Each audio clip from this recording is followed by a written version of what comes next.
আমরা তো রোজই গাছ দেখি তাই না? কিন্তু কখনো কি ভেবে দেখেছে ওই যে বিশাল একটা গাছ যার পাতাগুলো একেবারে আকাশের দিকে, সে কিভাবে তার মূল বা শিকড় থেকে জল পায়?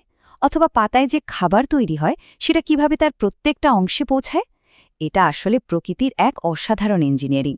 চলুন আজ আমরা গাছের ভেতরে থাকা ও দুটো গোপন পাইপলাইনের রহস্যটা একটু চেনে আসি। এই প্রশ্নটা দিয়ে চলুন আমাদের আজকে জার্নিটা শুরু করা যাক।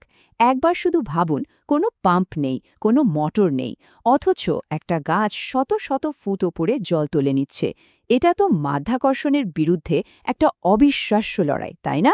চলুন দেখি এর সমাধানটা কি। আর প্রকৃতি, দেখুন কি দারুণ একটা সমাধান বের করেছে এর জন্য। কোনো জটিল মেশিন টেশিন কিচ্ছু না, জাস্ট দুটো অসাধারণ পাইপলাইন। একটার কাজ হলো জলকে ওপরে নিয়ে যাওয়া, আর অন্যটার কাজ হলো খাবারকে সবখানে পৌঁছে দেওয়া। তো চলুন সবার আগে জলের পাইপলাইনটার গল্পটা শুনি।